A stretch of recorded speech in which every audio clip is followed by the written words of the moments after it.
안녕하세요. 이번 시간부터 초급자분들을 위한 6가지 개념을 아주 쉽게 풀어보는 시간을 가지도록 하겠습니다. 가장 먼저 OS인데요. 다음 시간부터는 JSON, API 서버, 클라우드, 기시나 GitHub, 그리고 프레임워크와 라이브러리까지 다뤄보도록 하겠습니다. 우선 서버에 대해서 좀 설명을 드릴 거예요. 그 다음에 OS에 대해서 설명을 드릴게요. 서버란 무엇이냐면 서빙을 해주는 애예요. 전달을 해주는 전달자이고, 누구에게 무엇을 전달하느냐? 예를 들어서 네이버에서 제가 로또라고 검색을 하면 그 로또 번호가 나오잖아요. 이게 어떻게 뿌려지게 되는 것이냐? 자, 컨트롤 U를 눌러보도록 하겠습니다. 그러면 이렇게 문자로 된 HTML, CSS, 자바스크립트 코드가 뜨죠. 이 코드가 우리 컴퓨터로 들어와서 웹 브라우저가 이걸 해석해서 우리에게 이렇게 예쁜 모습으로 뿌려주게 되는 거고요. 아마 천천히 강의를 보셨던 분들은 개발자 도구 컨트롤 쉬프트 I인데요. 여기 메뉴 누르시고 도구 더보기에서 개발자 도구 선택하셔도 됩니다. 자, 맥북에서는 옵션 커맨드 I입니다. 이렇게 선택하셔서 내가 수정하고 싶은 볼 번호를 누른 다음에 여기서 볼 번호를 5번으로 고쳐볼게요. 그러면 볼 번호가 5번으로 고쳐진 것을 볼 수가 있죠. 여기를 더블 클릭했습니다. 이처럼 이 정보는 우리에게 들어온 텍스트란 말이에요. 수정할 수 있는 이거를 보내주는 곳이 서버인 거죠. 서버를 너무 어렵게 생각하지 마시고 컴퓨터라고 생각하시면 됩니다. 여러분들 사용하시는 컴퓨터와 구조가 동일하거든요. 또 여러분들의 컴퓨터를 서버로 사용하실 수도 있습니다. 근데 서버는 좀 더 안정적이게 설계가 되어 있죠. 구글에서 서버라고 검색을 한 다음에 이미지를 한번 보면 여러분들이 생각하시는 서버실은 이런 서버실이잖아요. 그런데 가정용으로 사용할 수 있는 여러 가지 서버들도 있습니다. 예를 들어서 시놀로지 서버 같은 경우에는 이런 것들은 가정용에서 사용할 수가 있거든요. 앞서 말씀드린 것처럼 여러분들 노트북이나 컴퓨터로도 서버를 사용할 수 있고요. 이런 서버들은 좀 더 안정적이게 설계가 되어 있죠. 지금 여기 보면 하드디스크를 넣을 수 있는 공간이 굉장히 많잖아요. 이게 단순히 용량을 늘려주는 그런 역할을 할 뿐만 아니라 데이터를 분할하고 복제하여 저장해요. 그래서 하드디스크 하나가 잘못되더라도 그냥 빼서 끼면 자동으로 데이터가 분할 저장됩니다.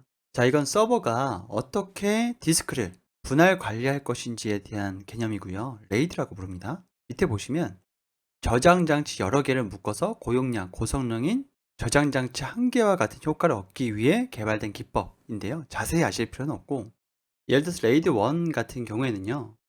데이터를 중복 기록하는 거예요. 그래서 디스크 하나가 고장 나더라도 그대로 빼서 다른 디스크를 넣으면 자동으로 중복 기록이 됩니다. 서버는 끊김없이 지속적으로 서비스를 제공할 수가 있겠죠. 대신 저장 용량을 늘려도 똑같이 복사하기 때문에 저장 공간이 증가하지 않겠죠. 이런 기법들이 여러 가지가 있습니다.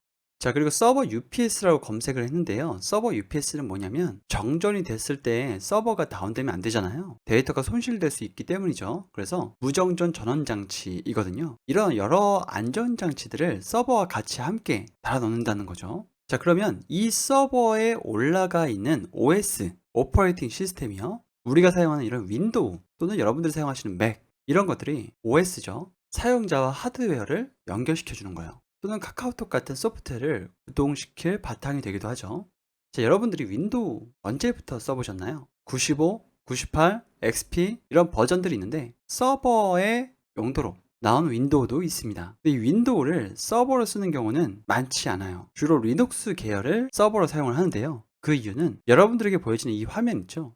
이 화면을 뿌려주는 데에 리소스를 꽤나 많이 소비합니다. 이걸 그래픽 유저 인터페이스라고 해서 GUI 환경이라고 하거든요. 클릭해서 폴더도 생성할 수 있고 파일도 실행시킬 수 있는 환경이요.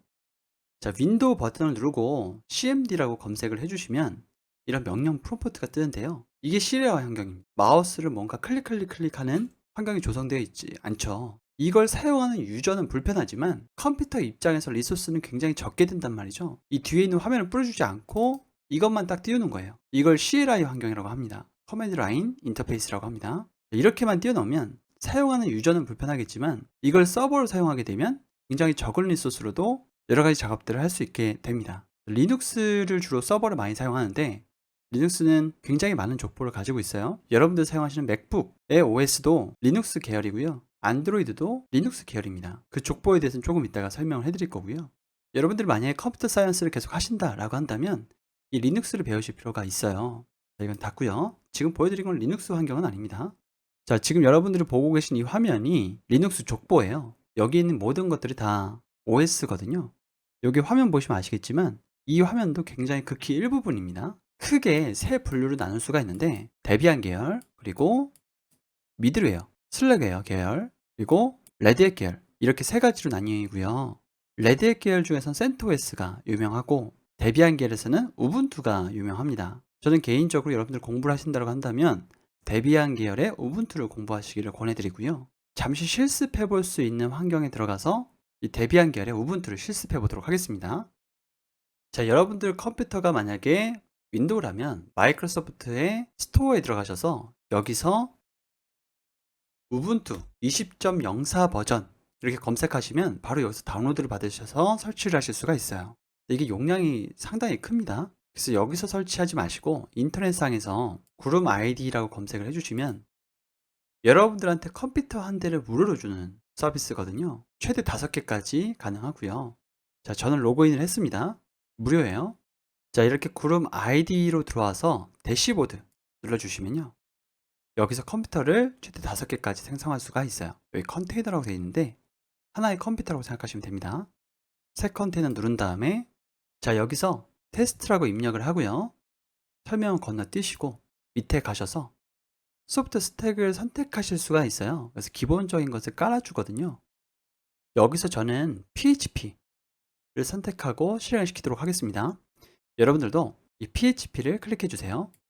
그리고 나서 OS를 선택할 수가 있어요. 여러 데이터베이스도 설치를 할 수가 있고요. 그런데 따로 설정하는 것 없이 생성을 누르도록 하겠습니다.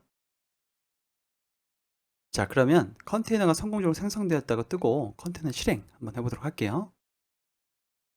자, CPU와 메모리가 보이죠? 자, 이처럼 인프라와 OS를 제공해주는 클라우드 서비스예요. 이 클라우드 서비스에 대해서는 좀 더 뒤에 설명을 해드릴 거고, 여기서 창 누른 다음에 새 터미널 창 누르게 되면 제가 아까 말씀드린 검은색 바탕에 흰색 글자가 있는 그 창이 뜨게 되죠. 여기서 폴더를 생성하고 싶다 그러면 mkdir 이호준 make 디렉토리라는 얘기입니다.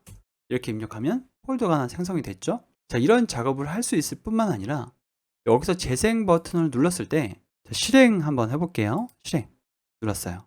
그리고 나서 여기 지금 URL이 뜨죠. 이걸 클릭해 보면 헬로 구름이라고 뜨는데 이게 지금 여기에 뜨고 있는 거거든요. 한번 보도록 할게요. 여기다가 헬로 호준이라고 하고요. 저장하고 다시 리플레시를 눌러보면 헬로 호준이라고 바뀌었죠. 이거는 지금 전 세계 누구나 접속할 수 있는 URL입니다. 지금까지 서버에 대해서 설명을 해드렸었는데요. 정리를 좀 해드리자면 이런 파일을 저장하고 실행시켜서 우리에게 이런 화면을 보여주게 할 수 있는, 그러니까 파일을 서빙해주는 친구가 바로 서버입니다. 이번 시간은 여기까지 하도록 하겠습니다. 감사합니다.